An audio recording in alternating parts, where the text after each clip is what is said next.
2, 1. So how you doing, Yuck? How you feeling? It's popping. How you? Fine. I'm alright. It's fine. It's project number 3. Wife, when it finally exists. When it finally exists, my man doing his research. What's the 411 behind the name? Like, why you call it that? Why specifically that acronym? For one, for anybody that's followed my music, followed my journey, for whatever reason, I don't know, it's just become like one of them things that's addictive at this point, like acronyms for me. My name, for one, niggas be like, why you call yourself Yuck? Mike Ripper, your undercover killer, Mr. Yuck.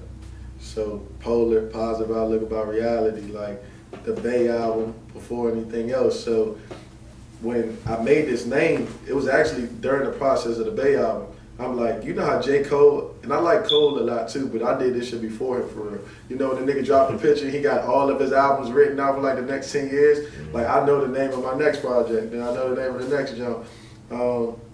I said I was gonna get away from acronyms, then I came back with another acronym. But when it finally exists, well, before anything else was about everything I love that I was willing to put before anything else. Come in. Someone's calling you. All right, come on. I'm sorry, y'all. My son, this about to be real natural. Come on. All right. Ain't nobody too important. It's Kobe. Don't worry about it. You want to stay with me or you going back? I'm back. All right, peace. Say what's up to the camera. Nah, he ain't rocking with it. Anywho, sorry. Before anything else was about everything I loved that I was willing to put before anything else. The Wife album, when it finally exists, is pretty much talking about the manifestation of life, of my life. I'm talking about the present, but in the form of the future, if that makes sense. Like, I'm speaking into where I'm going when it finally exists, like when I finally make it. And I use the wife concept because it was synonymous to what I was going through in life. I was in a process at the time when I initially started. I had just proposed during the Bay album, and then I knew I was about to get married. But I knew it was going to be a lot of complications and changes in marriage. And marriage is all about a sacrifice, right? They say happy wife, happy life, but if the husband fucked up, the relationship fucked up. So It's a give or take, right? It's never really 50-50. It's just a give or take. You constantly in a constant battle with somebody that you truly love. For me as an artist, that would be my fans, because I got a lot of people who really fuck with my music, but then I feel like I don't got enough. And then I also got a lot of people who fuck with my music lyrically, but be like, damn, your beats ain't hard enough. Or you still sound like you in the 90s, or you got that old school flow, or you don't really sound like nobody, but you remind me of that nigga Cole, or you sound like Meek, and for me, I never wanted to sound like nobody. I love hip hop. I grew up on hip hop, but I don't even listen to a lot of hip hop music. I don't listen to a lot of music at all, especially in the process of making my music. And I think that could be why I might sound one way. You feel me? So when it finally exists, just to pull it all full circle, it was like a marriage between me and my fans. I felt like for the first time I was gonna step out my comfort zone, do things I wasn't familiar with, not really conform, because I don't believe in conformity, but it was a give or take. It was a little, I ain't giving no pushback. I listened to what they were saying and said, you might be right. I can't make a hook to save my life. You know what I'm saying? I ain't never tried to rap on no trap beat. I ain't never tried to, it was always a sample, it was always this. So with this album, I'm like, fuck it. I'm going in this jump thinking about me and thinking about my vision for what I see in my future. But I'm also thinking about the fans that I love and how I can inspire the next Mr. Yuck. You know what I'm saying? And I know I'm a little before or ahead of my time with the music that I put out. I just think the Bay album gonna be appreciated after you hear the Wife album, and you'll see how it kind of all comes together. And a lot of the shit I'm talking about through music, naturally in my life, it just happens. You'll hear on the Wife album, I talk a lot about being my own boss and firing my boss and shit like that. Black entrepreneurship, financial freedom. That was one of my next questions. Like, with everything that's been going on throughout like the last year or whatever, you know, a lot of people, like, I saw something that said like right now it's the most black businesses it's ever been starting up. So that was my next question. How has that contributed, like, to the sound of the album? But you answering it already, like, man, you already in that zone. So let me be real, man. A lot of people got rich during COVID, and a lot of us got rich during COVID. There was two people who profited during COVID the most. I think it was the trappers and the motherfucking politicians and the news, the media. Three people who profited the most.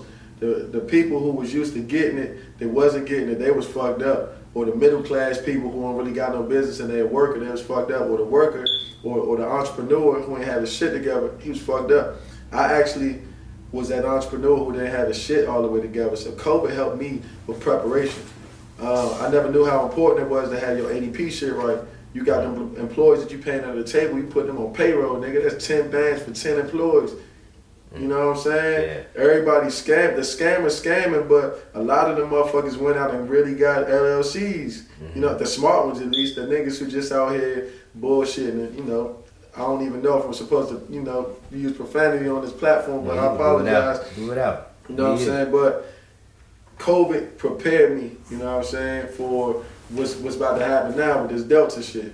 You know, I'm going to be ready this time around, but I would say this. I sold more clothes than I ever sold in my life during COVID, and I was confused because niggas was inside.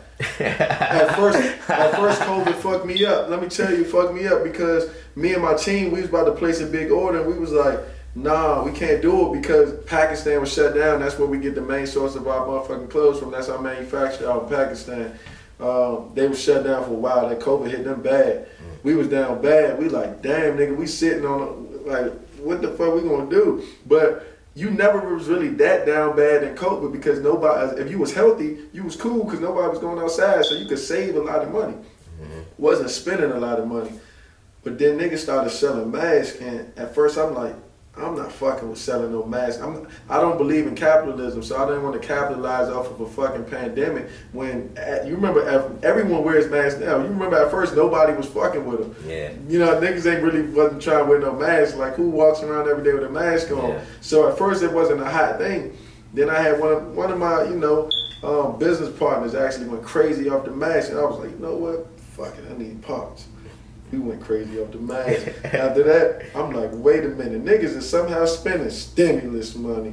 This, that, third, PPP, this. Niggas is in Miami and California. Yeah. I'm like, oh my God, I done seen the whole DMV travel. If only they had a passport. Then the motherfuckers in Tulum and all that other shit. I'm like, damn. All right, let's get to the money. Let's get to the bag, but I'm going to do it the right way. You know what I'm saying? Like, it's easy to trap, but you always gonna be trapped. Like, you blew that 20 bands that you ain't got that 20 bands to pay them back when they on your ass. You know what I'm saying? A lot of y'all niggas got the forgiveness shit, but it's a lot of people that they ain't gonna forgive. You feel me? I'm not gonna be one of them motherfuckers. And they can look up your name publicly. So just think about the niggas that's iced out in the club that you can look up and Google, oh, such and such is definitely getting that PPP with no business, nigga. Yeah. Her hair nappy as shit, you know she ain't no damn hairstylist, nigga, no. But it is what it is, bro. So, gotta love it. Talk about the Sprinter van. How you get into that business? Like, that's a whole different lane. The automobile business, the travel business, that's hospitality. For sure. Everything is about a vision for me. I think that's where I'm the greatest asset to anybody. It's a vision. To be honest, a lot of the businesses that I started, I didn't start, but my vision helped keep that shit going. People for some reason, they gravitate towards where my mindset be with certain things. Like, you might come to me and say, hey, I'm trying to shoot this as a film, as a documentary, and then I might take that shit and say, well, we should pitch this jump to not the Netflix, but we should pitch it here. And we should do, you know what I'm saying? Like, sometimes my vision, I take a lot of chances and risks and shit like that, but I do good by people, I do good business. I don't think there's nobody out there who you probably ever heard say something bad about my name on a serious level. You know, I'm very honorable. I live by a real code, not really the street code, but a real code. Like, that grown people follow, that real street dudes follow, and everyday people. You know what I'm saying? I'm not trying to be the hardest nigga in the trap. I'm not trying to be the richest nigga in the school. I'm not trying to be the flyest nigga in the hallways. I'm just trying to be me, and I respect you for you. You know what I'm saying? You a black man, I call you God. You know what I'm saying? And people people sometimes look at me like, you wow, you call another black man. He not God. How he God? He don't make it rain. He don't make it snow. I say, yeah, but he the God of his universe and I'm the God of mine. We build together, then what? That's divine, that's power, right? So with these businesses, man, we coming together and we making, it's strength in numbers, they say, right? So I got a man who has a lot of capital that I don't have. I got a family, a kid, a 3-year-old. I can't buy 4, 5, 6 sprinters, right? But he can. But he can't. He don't want to manage a business because he on to the next thing. He got in the game on something different. So you know what I'm saying? His mindset is different. He's always trying to get the quick flip. And I'm always looking at it, how we can make money in the long haul. You know what I'm saying? How we can brand ourselves outside of just this demographic, but to these people here, you know what I'm saying? And it's all about working together as a team, building, seeing that vision through. And Red Reynolds, we booming right now. You know what I'm saying? And we booming off of our mouthpiece and our reputation and the service that we provide. We don't just have sprinters. We got some of the fly sprinters out there. You know what I'm saying? Yeah. We don't, like, our drivers don't have to dress up for you to feel professional. You know, they don't have to dress up. You know what I'm saying? We come as you are. They say y'all church going people, y'all come as y'all are, right? Y'all supposed to at least. Yeah. Our drivers, you know what I'm saying? They look the part, but they act the part more than anything.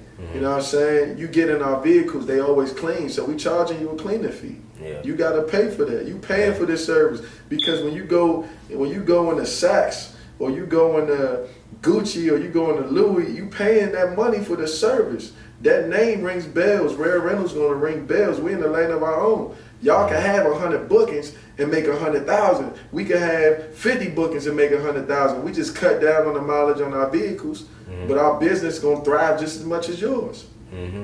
What about, you got locations in Atlanta too, right? Yeah, we all over with it. Once again, it's my partner. I ain't gonna lie. It's my part. When you see money being spent, most times it's not coming out of my pocket, and it's a science behind that. People get paid for that.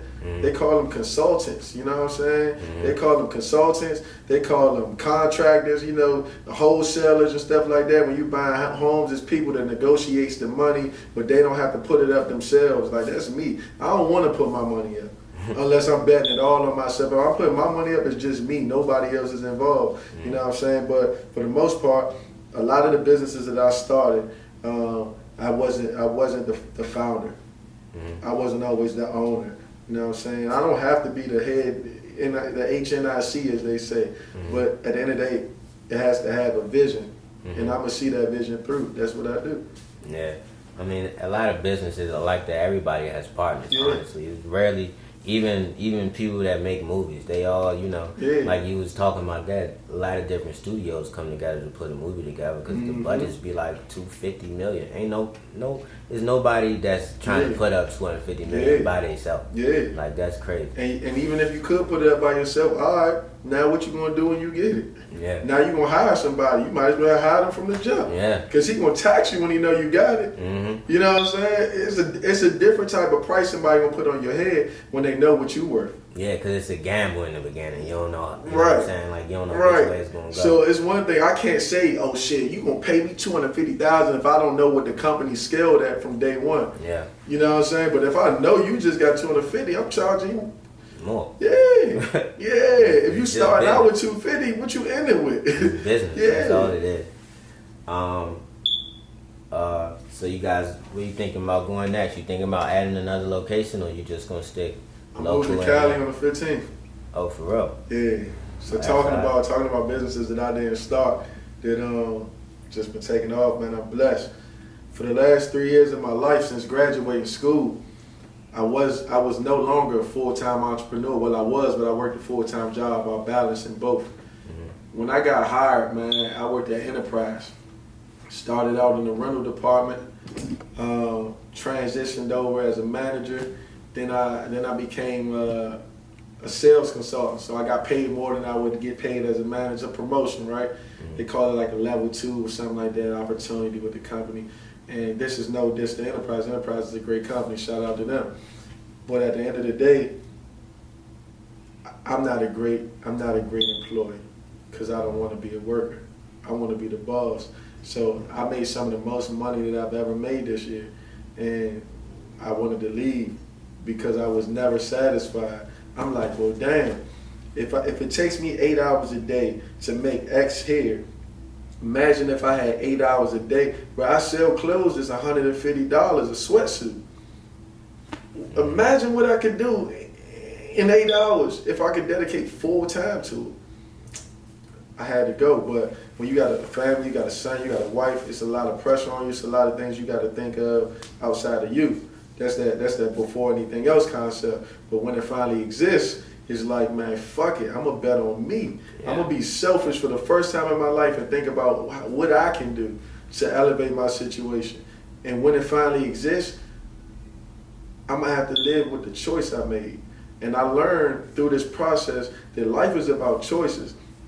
Every single decision that's made, every second that you breathe is about a choice. I chose to get this and drink this right now for the interview instead of that. You know what I'm saying? I chose to do that. Why? I don't know. But if I fucking throw up because something was wrong with it or in it, I gotta live with that choice. It was nobody's fault but me, right?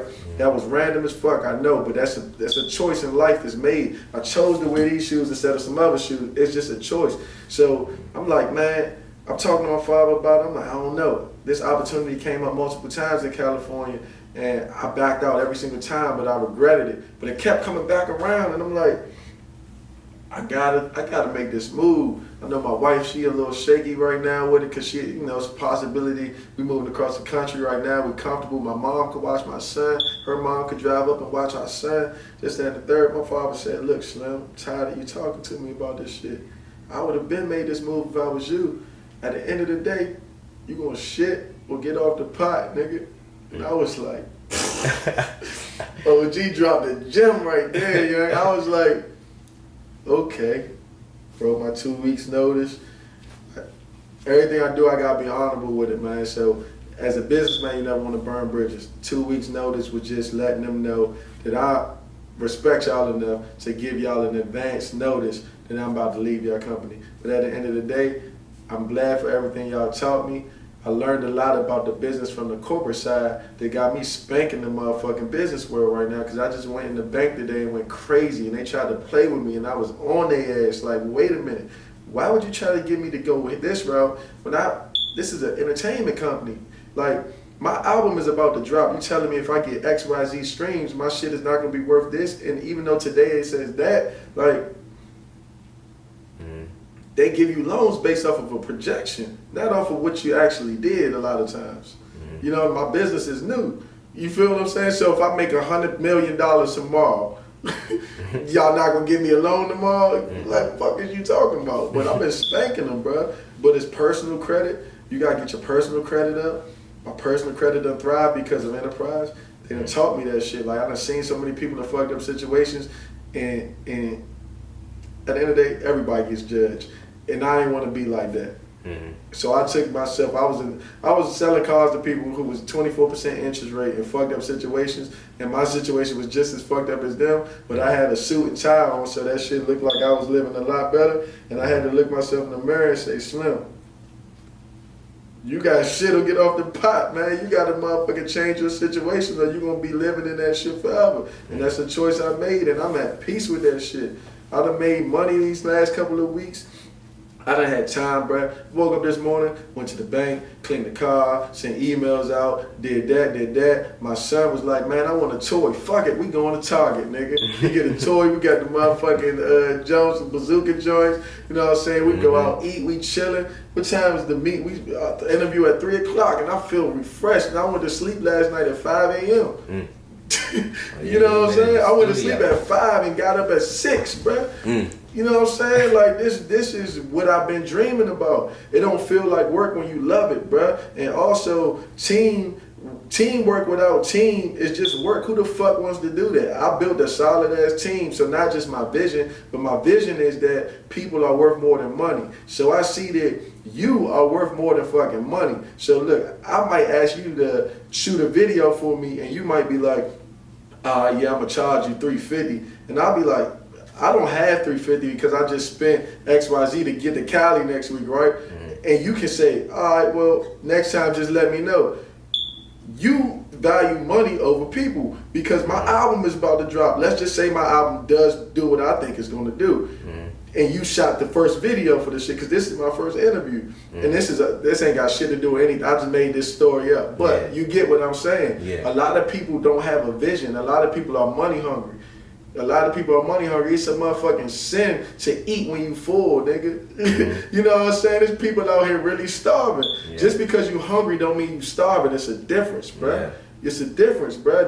That shit bring out the devil in you when you good and you just trying to work somebody for more all the time. Like, yeah, you a salesman, this, that. But at the end of the day, if you value people over money, you gonna duplicate yourself. So now I'm going to Cali to duplicate myself. I got 10 people working, paid them more than what they white ass boss was paying them. We all good, and most of them niggas do what I do. Clothes, rap, entrepreneurship, and this money is free. It's from the government, bro. I ain't had to kick none of it out. I'm using what I learned at Enterprise to manage the profit, and guess who taught me that shit? My fucking COO in Polar. This shit is lit, nigga. We about to be up, nigga. I'm looking at the projections, and I'm like, y'all better stop playing, give me this fucking credit card, get out my face, man. Like, this shit different. This shit different, bro. Yeah, you said, you feel refreshed. How was that studio session? I saw you was up late last night. Hey, man, I'm gonna be honest. First off, I saw that Dipset lock shit, man. Jadakiss is nasty. He was annihilating niggas. I'm annihilating niggas at this point, man. Like, this shit is a sport, so I don't mean no disrespect, but anybody I'm inviting to my session, I respect you, and I want to be inspired by what you do. Right? Because my album is done, so I'm not in here working on the album. I'm lying to y'all. That's marketing. That's marketing. We're not working on the album no more. I don't want nobody to hear that shit. Only the team got that, right? We in here cooking up. I never freestyled for real before. All my freestyles was either written or halfway written, and I kind of just, you know what I'm saying? But nigga, they've been putting on beats and I've been going stupid. And I never really got high in the studio. I'm not promoting marijuana. Well, I'm not promoting drugs, but marijuana is not a drug. An OG of mine taught me that you got to use weed like a tool. Same way money. Money ain't the root of all evil, nigga. It's the need, the want for money, for real. Because people... That ain't got shit to do with money. That got shit to do with you, motherfucker. Money just makes you... Money amplifies who the fuck you were before you had money. Or motherfucking amplifies who the fuck you are because you don't have money. Because if I don't have money and I gotta rob you for that shit, I'm fucking evil. It's not the money that was evil, nigga. I could have just got a job or figured out what you was doing that I wasn't doing right. Why the fuck I gotta take your money away because I don't got money? Money's not going nowhere because money's fake. They just keep printing that shit. They duplicating money, nigga. If you want to make money, you gotta duplicate yourself. You gotta do what the fuck they doing with the tool, nigga. You know what I'm saying? That's all you gotta fucking do, nigga. And weed is a beautiful drug. The reason being is because weed brings people together in a cipher. You know what I'm saying? Like, niggas smoke cigarettes by themselves. Niggas smoke weed together. And everybody smoke weed, bro. Every fucking manager I had at Enterprise smoked weed. That's why they didn't fucking test them niggas.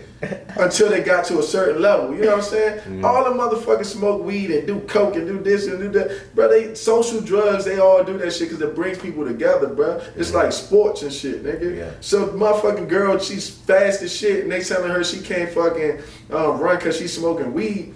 That's fucked up. She should have known better because she's in a motherfucking sport that she knows she has no power in. But everybody makes mistakes, and that's a choice she lived with. She did that. That's why I fuck with her. She owned up to it. Yeah, but... And then cop out at all. Yeah, but all the motherfucking, you know, people that don't even look like the gender that they was born and shit, and they let them get away with it in all the weird-ass countries and shit, but people fucking using steroids and shit, and they getting away with it, or, you know... But, that shit bullshit. I don't know what went on in the Olympics this year, bro. I ain't looking at shit. This shit still going on. I don't know, nigga. Yeah. Who just play? I be watching the basketball games. That's really it. USA and Spain. I heard they was getting spanked. And I'm a big sports dude, but I ain't been watching that shit, bro. That shit don't excite. Nothing excites me no more but this.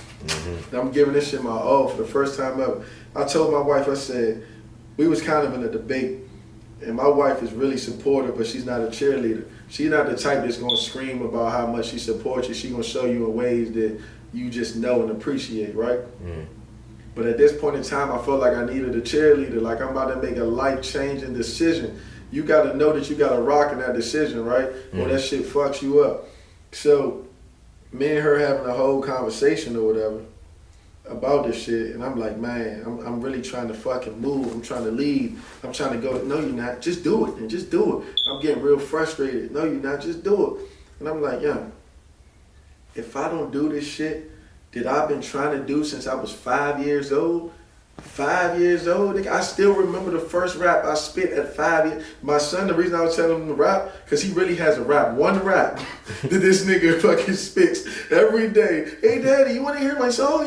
My name is Trey. I be rapping all the time.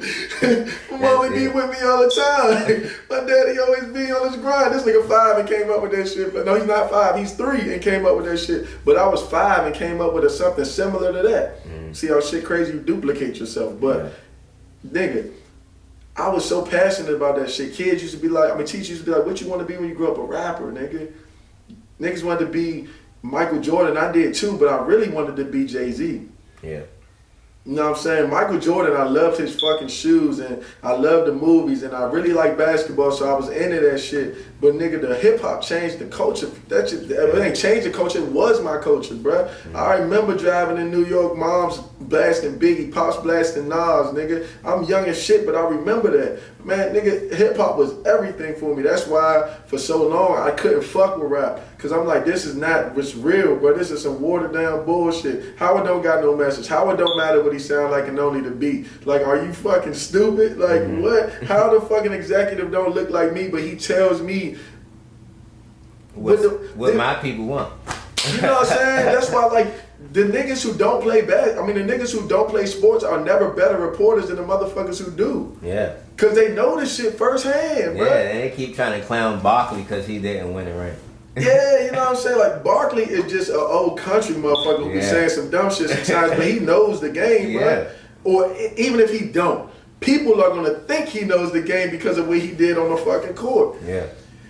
They don't think the motherfucking, what's my man name? Not Kenny Ball too. What's the white dude name, bro? Everyone loves the white dude, bro. Skip? Nah, not Skip, the nigga on the show with fucking TNT. Oh, Ernie. Ernie, bro. Ernie's the man, everybody bro. love I fuck Ernie. with Ernie, bro. But I don't be knowing what the fuck he talking about. Like, he don't say nothing valid about the game for real. He just asks all them niggas and let them argue and shit about it. Yeah.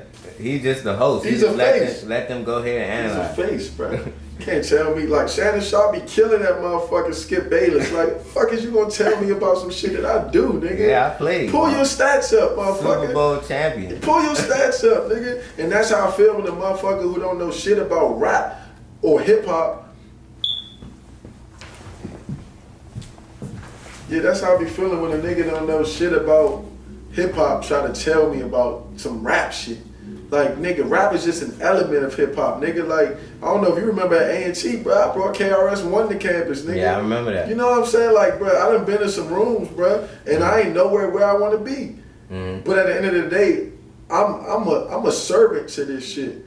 Like, people say that they a servant to God and shit, nigga. I learned about God through hip hop, bro. Yeah. I'm a 5%er. My father birthed me a 5%er, bro. Oh, yeah. You know what I'm saying? All my favorite rappers are really 5%ers and shit. They talking about that shit in they fucking music. So that shit to me is my religion. And it's not a religion because we don't believe in religion, but that's what I believe in. That's how I break down shit. When my son go to sleep at night, man, we don't pray to no mystery, man. You know what I'm saying? Like, we believe in God and we believe in the God in us. You know what I'm saying? And he know life through supreme mathematics already. My mother, his mother's daughter of a preacher. And they probably hate that shit. Yeah. And I don't disrespect the religion. Because there's some truth in a lot of, it's what they say, it's truth in every lie. Yeah. It's truth in every lie. You know what I'm saying? But don't try to tell me some shit that was duplicated is the original. Yeah. And they got so many versions of their own. King James. like the version that is named after the dude who wasn't even that. Yeah. Y'all ain't when the yuckism comes out and they talking about the shit I'm talking, this shit ain't yuckism, nigga. This is 5% of shit. Yeah. You know what I'm saying? Because that's what if they kill me today and talk about yuckism tomorrow, that's what the fuck it was. Jesus wasn't a Christian. Why the fuck is it called Christianity, nigga? Yeah. That's the story of horse. Yeah, that's how I be feeling. Like my a lot of things that I learned came through hip hop. Like, you just listen to rappers, endless rappers from just different parts of the area. Like, not even the area, like the whole entire country. Yeah. Now we got the internet. You can listen to people in London, everywhere, for real. Bro, pause what you just said, bro.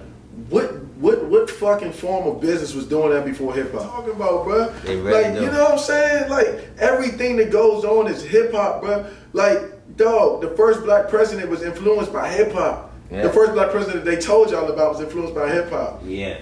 You know what I'm saying? And he put out a playlist every year. You know what I'm saying? Rap bro? playlist Like, every year. Invited all the rappers to the White House. Like, stop it, bro. Stop it, bro.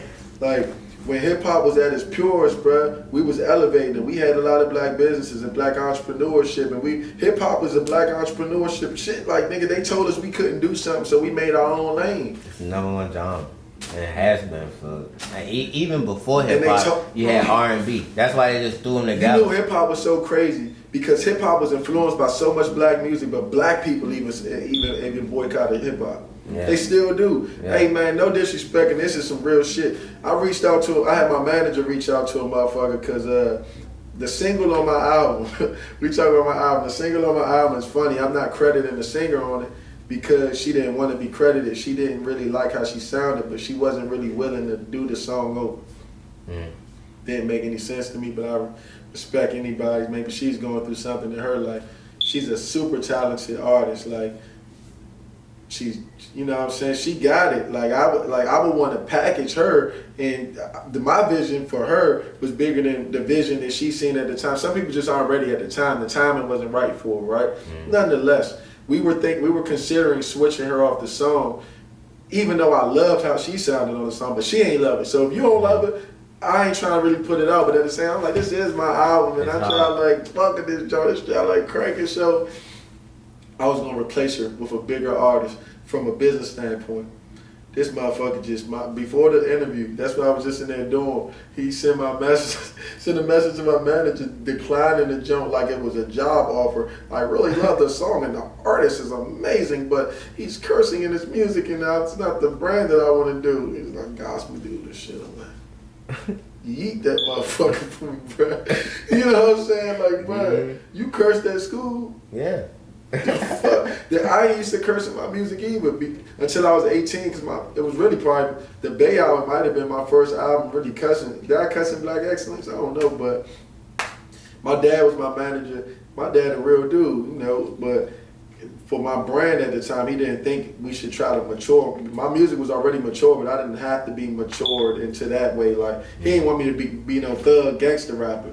So he was like, you ain't gotta cuss. And plus he was like, build your vocabulary up. Yeah. Lil Wayne mother did that. Like, a lot of artists, young artists, people be doing that. And it was good for me because it did build my vocabulary. But at a certain point in time, saying freaking ain't the same as my motherfucking, like, I need you to feel it like I'm talking to you now. The emphasis, because if I just was saying that bullshit to you now, you ain't, like I just said that bullshit. If I was just saying that stuff to you now, it doesn't sound the same. Like, that's not how we talk. Like, so it is what it is. Yeah. So, well, you said the album done, but see, you still doing sessions and stuff. So it really feel like you still in the zone. We gonna have a B-sides? It's crazy you say that. I just asked my manager the other day, you think I should just drop 2 albums at once? Am I at that level yet? I'm not. But I do think that the album is crazy. My process for an album, I'm not sure if it's right or wrong. Everybody has their own process. If I'm gonna drop an album and I want it to be 10 songs, I'm gonna probably record 30. Just like with the clothes, like, this is a throwaway. This is a sample. Our designers had like 30 designs. We only probably put out maybe 5 to 10. But want to just make sure that you have a lot to choose from so you don't feel like you're selling yourself short. Yeah. I'd rather have more than less. And either way, like, you know, you could find like a sewing machine or something. Like, it's still a product that can be fixed, or you know, somebody could wear it. Somebody could wear it. So like with my throwaways, I was gonna put them joints into an album, but then I got in the booth and continue to create. Every time I get in the booth, I gotta create, bro. Like, when I get in these zones, I gotta create because I suffer with writer's block, or I did suffer with writer's block a lot. I hope I don't jinx myself by saying this because I've been in the zone crazy lately. But I was telling you earlier off the record, but I never freestyled like that. And since I've been smoking this weed in these sessions and bringing young niggas around me, and it's crazy. Meek Mill just said that shit in the episode on the shop. He was like, he was in that joint with Lil Baby and them, and he was sitting there taking days to finish verses, and they'd be done in 20 minutes. So now I'm just like, you got to get like, the reason why I gotta respect hip hop today with the rap music is because these niggas are so bad that they're good. It takes a talented motherfucker to have and a confident motherfucker to say the shit that they say and think that shit is hard. Like, it's a lot of them niggas, bruh. Young Thug, you know what I'm saying? Shout out to him, nigga up there with pink hair, bruh. He's a gangbanging nigga. Like I hear Young Thug. I remember back in the day, my niggas was moving with Young Thug. He came out here and did a feature for him. They said he pulled them sticks out as soon as he got out the whip. Like, nigga had endless. And I'm like, damn, that you about to get killed by the Pink Panther, nigga. You know what I'm saying? But it's hip hop, bruh. Yeah. Can't judge it, bruh. Yeah. Tupac had a nose ring, they judged that. You know what I'm saying? Now look, everything, when you're an innovator or something, no one is gonna like it at first. And you gotta be confident enough to say, fuck it. It's not that I sound old school, nigga. I'm inspired by the original, and I'm an updated version of that. Your ears are just not mature enough to hear that shit yet. You know how many niggas did one fucking with the Bay album at first and then was like, yo, I ain't gonna lie, when I got my girl, yeah, nigga, you was still fucking bitches. I started fucking bitches at 13. So me and you, our body count's not the same. So you like fucking Skip Bayless, nigga. You can't talk to Shannon Sharp, nigga. You know what I'm saying? Like, you got your first bit of ass and a calf, nigga. Come on, nigga. You know what I'm saying? Like, we not the same. Like, no, don't do that. So I understand, you know what I'm saying? So with this Wife album, you might not be ready to quit your job. Yeah. A lot of people, I wasn't ready to quit my job, but it was something. This is a God-given talent, bro. Yeah. That's why I know it's God in me, bro. It's one thing that Martin Luther King said I fuck with. Music is the art of the prophets and the gift of God. I got that shit tatted somewhere on me. Like, that's real, bro. This shit, bro, yesterday I was in the booth and I was going dumb. Like, I'm talking, man, I was looking at them niggas' faces and they was like, Slim, I went so crazy. They played my producer, shout out to my nigga Cuffy, DJ Cuffy Season. He dropped the motherfucking beat that was the I love girls. It was that sample, nigga. And I was high as shit. I was like, I love my wife, nigga. I love my badass wife. Hey, Slim, I went for like, bruh, 36 bars, nigga. The beat was over, and I'm still rapping. And them niggas was looking at, bruh, Taj, shout out my nigga Taj, but Taj was like, damn, I shouldn't have came to this nigga session. Next time, send me the track, I'm gonna give you, I know that's what he was thinking, bro. I done been there, bro. It's like, I haven't, but if I did, it would hurt. Hey, Slim, that's like the nigga who challenged Michael Jordan at practice. Like, I was always told that shit, nigga, if you up 50, my father wasn't the coach to be like, call a timeout, we're taking the starters out. Fuck that, nigga, drop 53 on their ass. Like, keep going. Hey, nigga, come on, keep man. Going. Hey, what's up? I got poop again. That's nasty, bro. I'm on camera right now, brother. You good? No. All I right. got poop again. Oh, come here real quick, bro. You gotta say that on camera because they gonna think I'm a bad parent. Come here. Hey, What's up? got poo. You gotta go. You gotta do what? Poo. The fart and stuff. No, I said I got poo. Hey, what song you like from Daddy? You don't know? Who your favorite rapper? Yo. What's your song? How your song go? Got it. You want me to close my eyes? All right, you gotta say your rap and then I'm gonna take it to the bathroom. All right, I'm gonna close my eyes. Go ahead. Dang. Say it. Dang. You gonna say it? He Dang. gotta close his eyes too? I'm gonna close my eyes. All right, go ahead. Go. Rap. Bro, Dang. Dang. you don't know your song? You forgot it? Boy, dang, How it go? Okay. I forgot to go on the phone and see what it is. Oh, okay. Now you done choked. You got cold feet. My man went from a freestyler to writing his raps in his phone. You hear how smart he is? My man said, I'm gonna go to my phone to go see what it is. Like he wrote that shit. Yeah. Get the fuck out of here. Straight That's from that light there. skin in you, bro. I knew you should have been dark skinned, man. You know what I'm saying? You look like your mother, man. I need to have another one, bro. What my daughter had or something. She won't let me down. This man talking about something. Hey, daddy, I forgot it. Kids, man. Yeah, so how he contribute to the album? I know you got some content about both of them on there. I know. Nah. For real? That was the Bay album. They don't need yeah. no more of that. This is straight. I got you. This is me. Gotcha. Like this album is me. Like this album is me. I'm telling stories about me or shit that I done seen, people that I done seen do it. Like the Bay album was too much about them. Mm-hmm. Not that I'm mad at it, because that's me. At the time, definitely. You found it? Let me hear you. Let's hear you. Right. Alright, got you. Last time I did this, so I have a camera with. Man, if you don't rap, Ah. you trying to record yourself rapping? Yeah, I have a flashlight. You trying to rap? You trying to record me rap? You rap. My name is Trey. How it go? I'm red on top. Okay? How else it go? Okay. I have a flashlight right here. Let me hear that your name is Trey. You be doing what?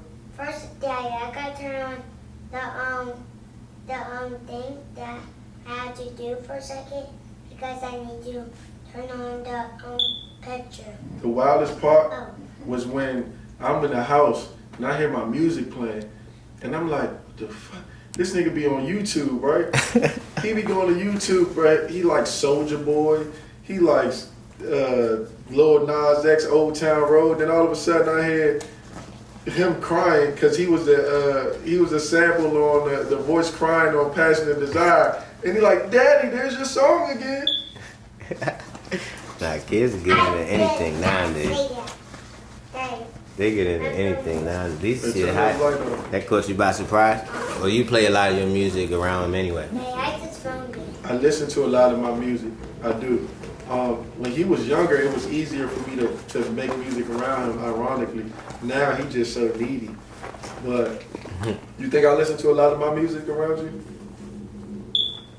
I don't. Yeah, like I don't really listen. Like I listen to my music more than anything in the car. In the car by myself. Cause I care too much about what people think. I need to stop doing that shit. And that's what I did on this album. I'm like, what the fuck would they think? But I hear them. I hear what they said. It's like my wife say some shit to me that I, end up kind of conforming to or happy wife, happy life in it with. In my mind, I'm like, nah, fuck that shit. But she like it, so let me try it out.